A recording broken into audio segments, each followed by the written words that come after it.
తెలంగాణ రాష్ట్రంలో సంచలనం రేపిన phone tapping కేసులో అసలేం జరుగుతోంది? కేసు దర్యాప్తు ఏమన్నా స్పీడ్ తగ్గిందా? కీలక వ్యక్తుల కోసం పోలీసులు వెయిట్ చేస్తున్నారా? అసలింతకి వాళ్ళు హైదరాబాద్కు వస్తారా? అమెరికా నుంచి మరేదైనా దేశానికి వెళ్లారా? దర్యాప్తు మళ్ళీ వేగవంతమవుతుందా?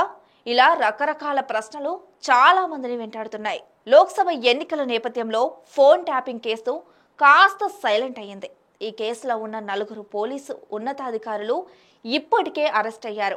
వారిలో ప్రణీత్ రావు, రాధా కిషన్ రావు, భుజంగరావు, తిరుపతన్నలను పోలీసులు విచారించేశారు. వారి నుంచి పలు కీలక విషయాలు కూడా రాబట్టారు. ఫోన్ ట్యాపింగ్ వెనుక ఏం జరిగింది? గత అసెంబ్లీ ఎన్నికల సమయంలో డబ్బును ఎక్కడెక్కడకు తరలించారు, ఎవరెవరి ఫోన్ ట్యాపింగ్ చేశారు అనే విషయంపై జరిగినంత పూసగుచ్చినట్టుగా దర్యాప్తు అధికారులకు తెలిపారు. అయితే ప్రస్తుతానికి వీళ్ళంతా రిమాండ్లో ఉన్నారు.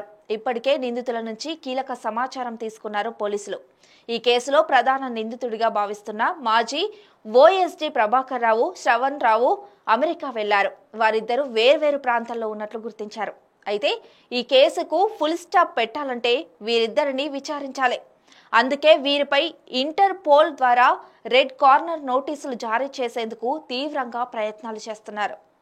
ఇందుకోసం న్యాయస్థానం అనుమతులు తీసుకున్నారు పోలీసులు.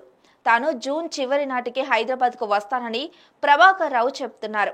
ఈలోగా వీరిద్దరూ అమెరికా నుంచి మరో దేశానికి వెళ్లే ఆచూకీ తెలుసుకోవడం కష్టమవుతుందని భావిస్తున్నారు పోలీసులు. అందుకే ఎక్కడున్నా మే నెల చివరి నాటికి హైదరాబాద్కు రప్పించేలా రెడ్ కార్నర్ నోటీసులు జారీ చేయించాలని భావిస్తున్నారు పోలీసులు.